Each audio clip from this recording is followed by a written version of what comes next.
Hello, everyone. I'm Sarah Beck, Director of Programs and Education at the American Public Gardens Association. I will be your staff representative during this virtual conference session. Before we begin, here are a couple of tips to get the most out of your virtual conference experience. First, if you're experiencing poor video quality or audio quality, we suggest closing other programs on your computer, especially other browser tabs. Your inbox will still be there at the end of the session, I promise. If you have any other problems or questions, association staff are available to help. Give us a call at 610-708-3010 or send us an email at info@publicgardens.org. Second, while this session has been pre-recorded, the presenters are here with us today as panelists and will be happy to take your questions in the live question and answer portions of the session. At some point during this session, the presenters may activate a poll. Poll responses are anonymous, so be sure to let us know how you really feel. Finally, you can submit your questions using Zoom's Q&A function that you will find in your Zoom toolbar. Questions can be submitted anonymously. You can also upvote other questions to indicate you would like to hear them answered. We will try to answer as many questions as we can during the live Q&A portion of this session. Some questions may be answered directly through the Q&A feature. Thank you, and enjoy today's session. My name is Gabriela. And last year, I was fortunate to be part of a plant collecting trip to the Republic of Georgia. When I came back from the trip, I had a lot of ideas and my mind was just spinning around. So my intention today here with you is not to promote a tone where we women need to be rescued just by the fact that we are women, but I present this to you to see the bigger picture and to see how things have been for women up until now. So it is not just my perception, nor is it just my personal experience, but I am backing up my claims based on research and facts. So I came across this article about sponsorship.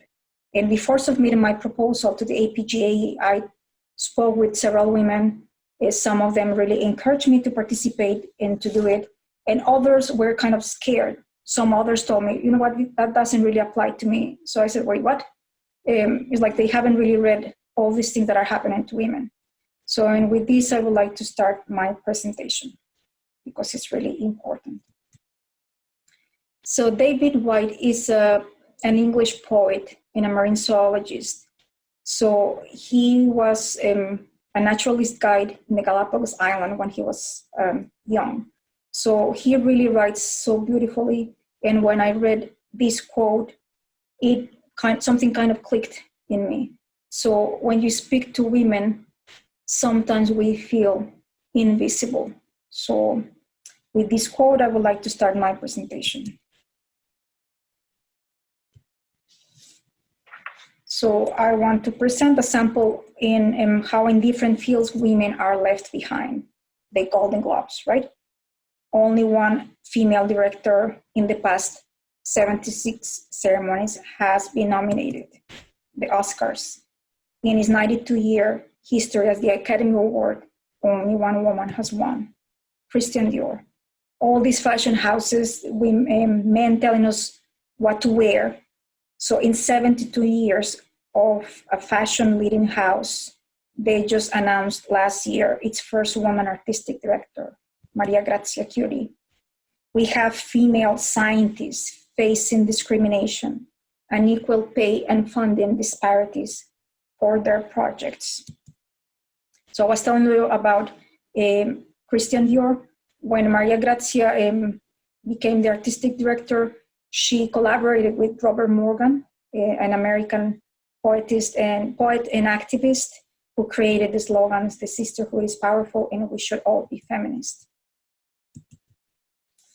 So the Harvard Business Review magazine ranks these CEOs globally. So only one woman made it, one American woman made it, only 4 women were nominated.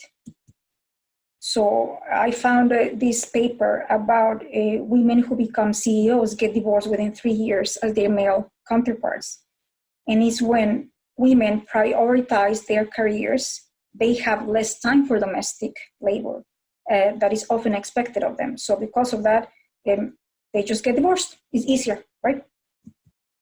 The US women's national soccer team, they have been champions 4 times, but they still don't get paid the same as a man. So we have male scientists of the National Institute of Health and the Environmental Protection Agency who are making more money than their female counterparts. So I found this research, this article about in New Zealand, universities are paying $400,000 less to women. And one of the things is they are more harshly evaluated than men. So I keep doing some more research about this, and I read the gender gap report. So we have here on top Scandinavian countries. So we have Iceland, of course. It's the most gender equal country in the world. And no wonder these are also ranked as the happiest people on earth, right? So if they have the support. And then we have Nicaragua, where the macho culture is really prevalent. They already had their first female president in 1990. And then they have New Zealand. Of course, they have Jacinda Ardern, right? And leading this country. And she has dealt with a lot of things lately. And she was voted the most popular first prime minister. So we have Ireland and Spain and Germany, where they have more political seats covered, and including women. And we have Rwanda. That was a surprise for me. So when I read about the genocide in 1994, there were a lot of men who were killed. And because of that, something as tragic as that had to happen for women to have or to get involved in politics. So that's why Rwanda is included there. So now we have the United Nations Sustainability Development Goals. So it was agreed upon 193 members in 2017. And I'm really happy to see that the APGA have this committee, the Inclusion, Diversity, Equity, and Accessibility Committee. And they are to be aligned with the Sustainable Development Goals in points 4, 5, and 10.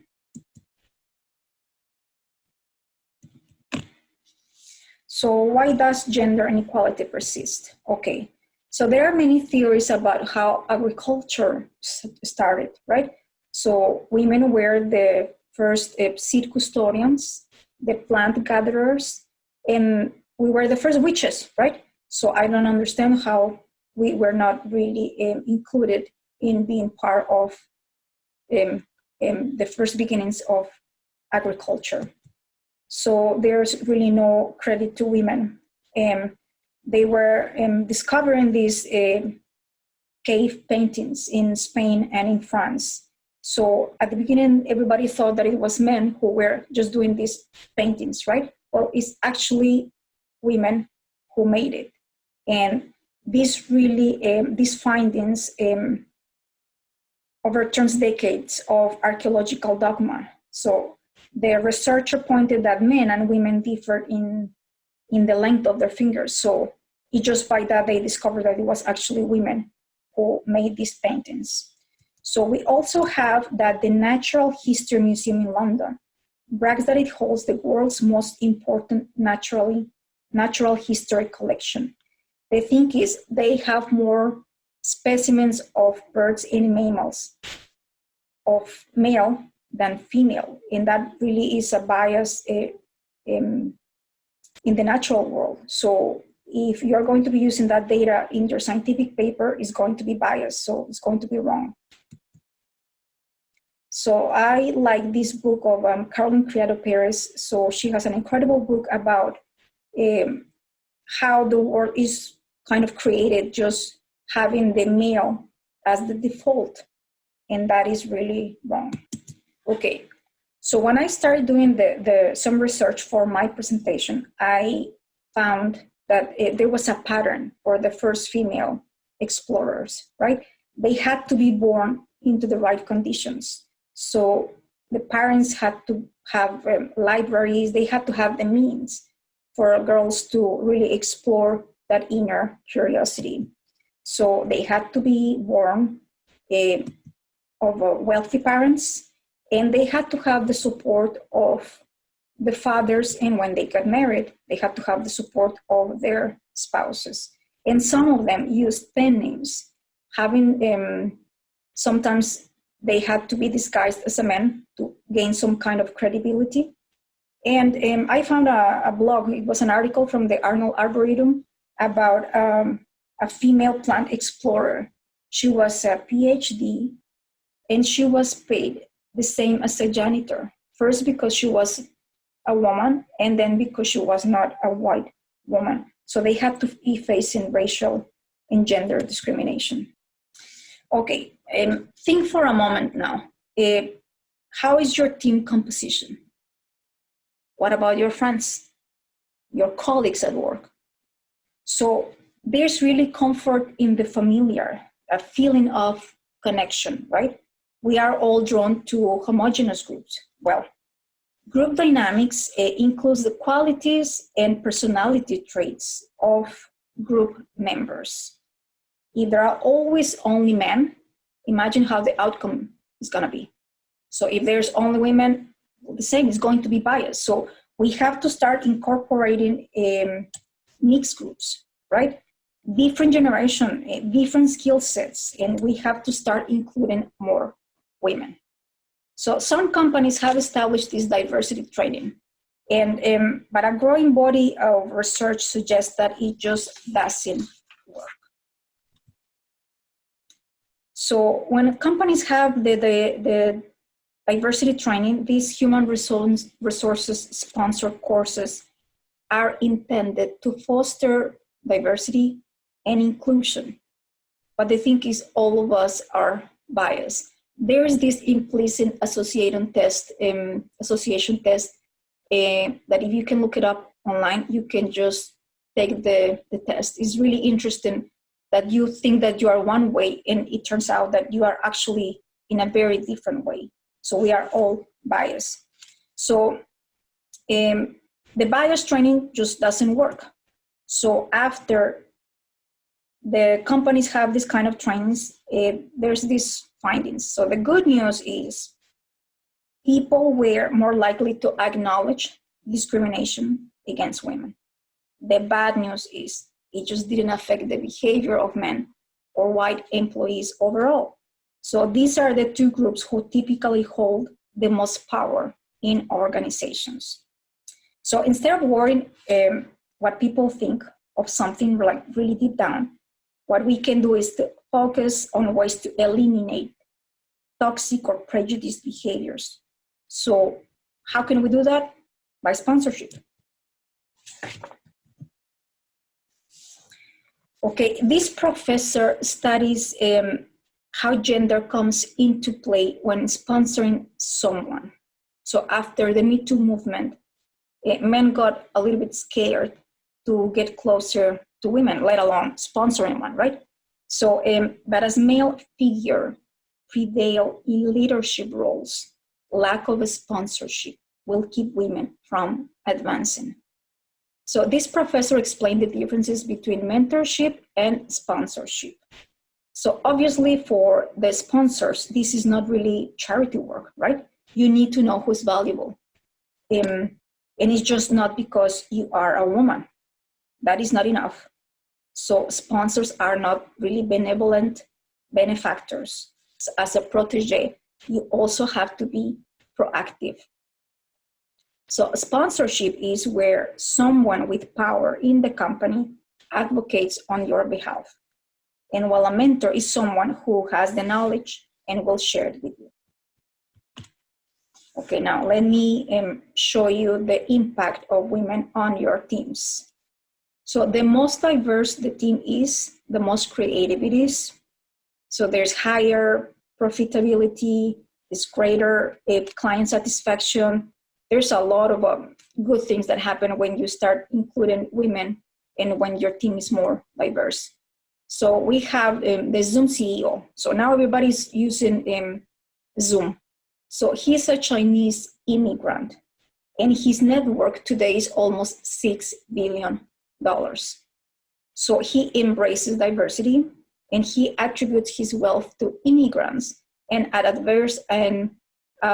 diverse pool of engineers who bring in a wider vision and bring in more success to his company. So 30% of women is really plenty in Silicon Valley.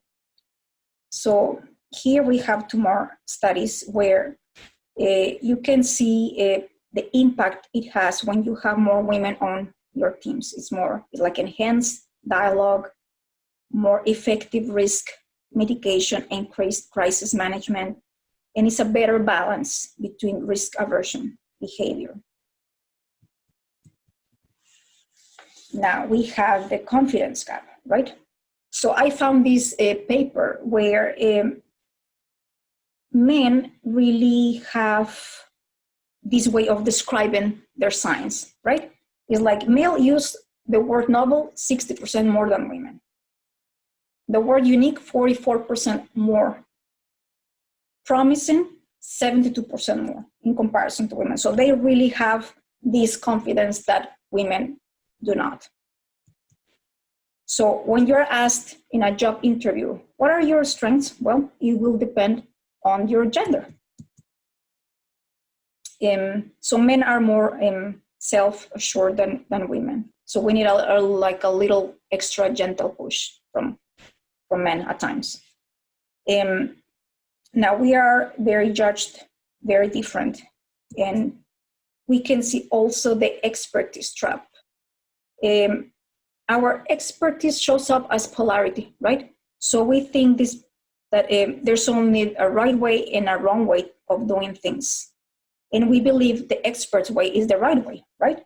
So when you start seeing things through the eyes of a novice, you can see how a different perspective opens up for you. So try to start incorporating newcomers onto your teams, more women again. So when I looked up assertive men and assertive women, this is what I found. So there were plenty of pictures for men, and for women, they were either kind of screaming and or looking bossy, and I found this one where she's smiling. So I liked it. However, we have this performative niceness. So you don't want to be called the B word, right? If you are too abrasive, but you are not really assertive, you are too rude. And when women kind of volunteer more for projects, that never leads to a promotion. So sometimes we overcompensate. And at times this feels like a form of emotional labor, and it's really time consuming. So that is really, really bad. So what can we do about it? Well, for most of the 20th century, the New York Symphony Orchestra didn't have enough women musicians. So what they did was to have blind auditions. So they asked women musicians not to wear heels. So when they would walk to the stage, the judges wouldn't know if it was a man or a woman who was about to play for them. So just by doing that, they increased almost 50% of more female musicians. So I also found a paper about male CEOs being less overconfident and more women are on boards. So this somehow balances the power dynamics in a group, and balance is good, right? So I've shown you enough evidence that women are qualified.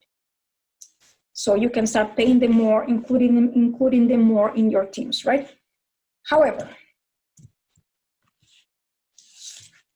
women in the US who work full-time, year-round, earn on average 82 cents for every dollar that a man earns.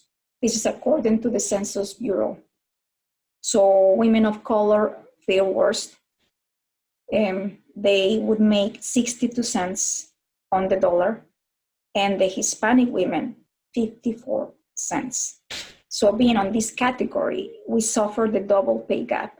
So I found other source where these two numbers from the Hispanic and the Black women are reversed, but well, you get the gist, right? So we have to be very careful with these inequities. And I found some papers that have theories that organizations are racial structures. So we have to be very careful with this. So let's be aware of these disparities. Now, there's also the financial and social disadvantages. So the lockdown has exposed the gender divide. I found an article about modern men. So it's mostly millennials. And they like having another income at home. Of course, the thing is, they still don't vacuum at home, right?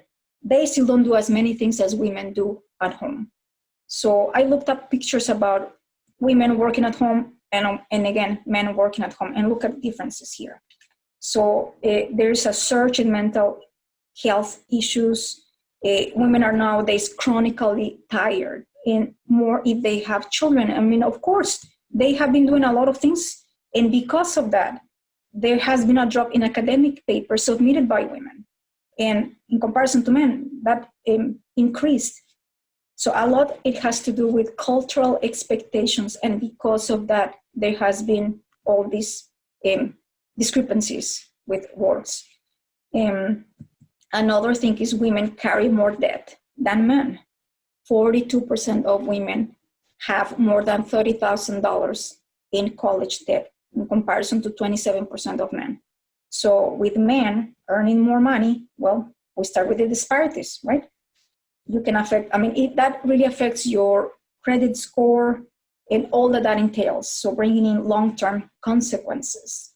Women 65 years and older are more likely to end up in poverty. Women have fewer opportunities to save money for retirement during their careers. They have caregiving responsibilities for children, aged parents. Sometimes it's not even their parents, it's their partner's parents. And if divorced, well, it gets even worse. And we live longer, right? So what can we do? Well, remember, bias training doesn't work. So what you can do is follow up with your numbers. It is not enough for organizations to show numbers in diversity. Keep track of your employees. Check how much they are making, if it is equitable, if they leave, why they stay. And think about including exit interviews and learn from the data collected. The APGA did a benchmarking study for salaries. It's not really about comparing yourself to other gardens. Consider that every state has different living wage. So try to provide a decent pay to cover at least for the basic needs. So there have been a lot of campaigns promoting young people getting more involved in horticulture. Well, the solution is just pay better. It's just really as simple as that. So when you understand where your problems are, you can start to fix them. So now we have here, I have my recommendations. What I would recommend is to train leaders. It is not enough to be a boss. Anyone can be a boss. So you need to have leaders who have a vision, a wider perspective to think and approach gender issues. So another thing that I found, I read that the United Nations Development Program found that almost 90% of people are biased against women. And that includes, of course, another women. So please, let's not criticize each other. So I have heard women criticizing each other. It's like, you know what, she's too pushy, she's too aggressive, she's not that smart. Is she qualified? So all these ugly things is like, even I think she's too groomed to be in horticulture. It's like, really, let's not do that, please. My last recommendation is just really include more women on your teams. And with this, I would like to finish my presentation. I need to give you some time for you to read this and digest.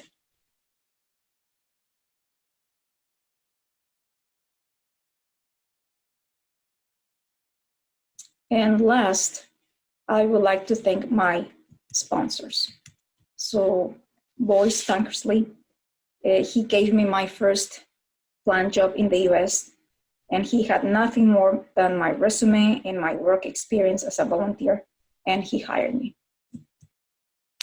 Andrew Bunting, he is the one who started the whole thing about including women and minorities in their plant collecting trips. It's just imagine the amount of brain power that it took to think in this inclusive way. So he's like no other. And Philip, after Andrew left, Philip continued with Andrew's legacy with such normalcy. So he has sponsored professional training and supported opportunities for women. So I'm truly grateful for that and for providing me that incredible experience of being part of a collecting trip like that. I want to give special thanks to Tim Johnson. He's been a friend and a good mentor, and he has pushed me out of my comfort zone. So I'm very thankful for that. And Marilyn Mack, she, Boyce referred me to her, and if she hadn't really given me some of her time and encouraged me to make this presentation, then I wouldn't have made it. And because of her, I also had the chance to meet another incredible woman in horticulture, Jacqueline Viner. So thank you both for taking your chances on me. Thank you. Any questions?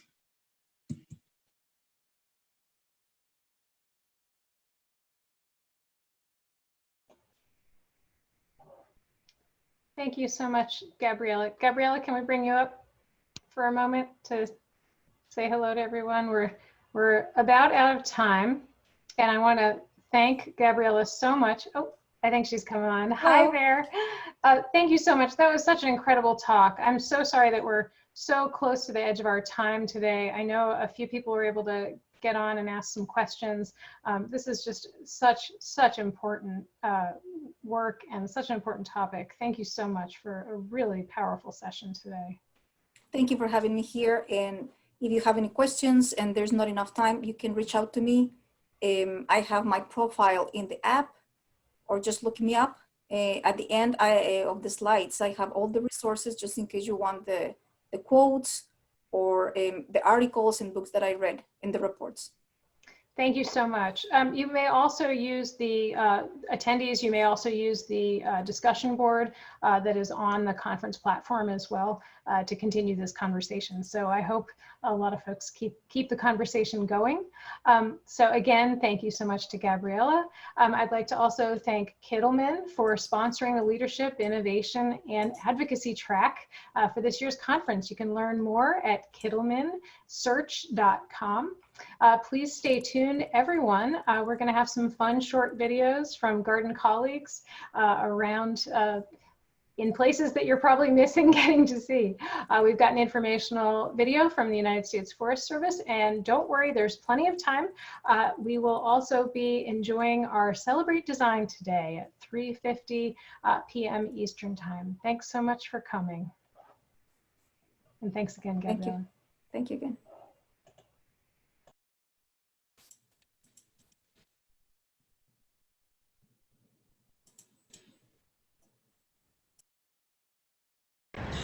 Hello from the United States Botanic Garden in Washington, D.C.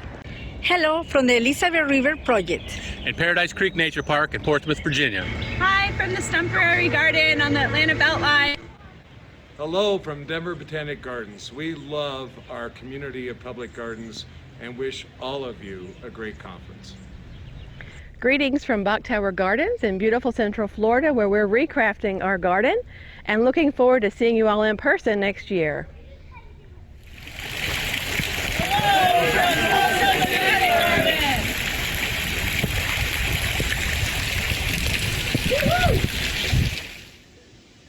from the West Virginia Botanic Garden in Morgantown. Hello from Birmingham Botanical Gardens in Birmingham, Alabama. Hi from the BBG. Hello from Birmingham. Hello from Birmingham Botanical Gardens. Hello from Birmingham, Alabama. Hi, we are so happy to be back at the gardens. Come join us.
At UNC Chapel Hill, spring produce is ready for harvest, but COVID-19 means fewer volunteers to do the work. In our morning original, that's the challenge facing their community garden.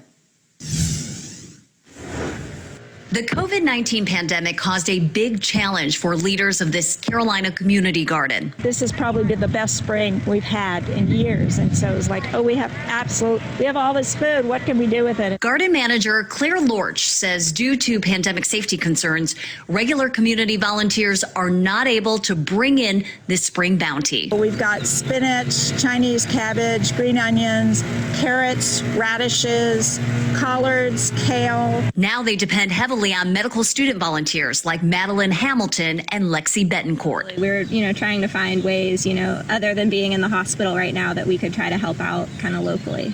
It's not anything that I've done before, so it's learning a new skill too. This garden was created 10 years ago to fulfill an important mission to increase food access for university employees. Ordinarily, the food goes to UNC's housekeepers, all the people that clean the buildings. Because campus classes and buildings are closed, many housekeepers aren't on the job. To avoid waste, the food is delivered to medical center staff who are working and harder than ever. They're very appreciative on their end, and we are really happy to be making a tiny contribution to the effort. Contributing in many different ways. The garden is part of the larger North Carolina Botanical Garden, which is closed for now. However, the trails around the gardens are still open so people can enjoy nature.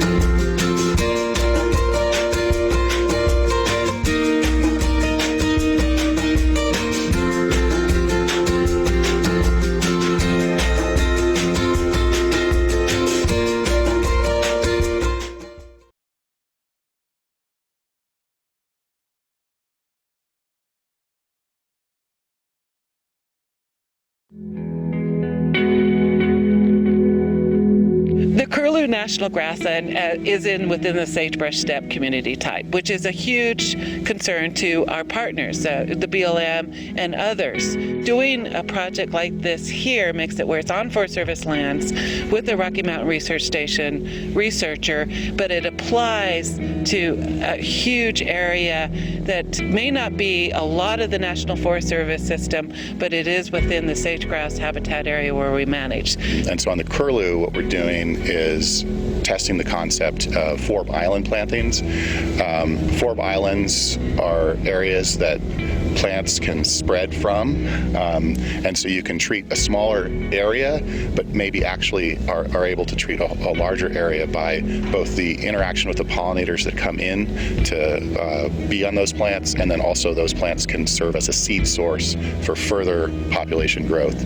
The addition of the biochar is a way to help establish those forb islands. And so in this case, what we're going to do is use plugs to plant, and then we're using the biochar because we believe the biochar will help in that plug establishment. One of the most important things about restoration is to actually have kind of a real-world proof of concept or demonstration area. And so it's important to work with managers at national grasslands and in forests. I think it's very important to have these restoration projects to tie into the bigger picture. And we can do a lot of work, all hands, all lands, across agencies to help preserve our landscape. So I feel doing things on the grassland here and making sure we do it in such a way that it's shared has a wider application to restoration as a whole.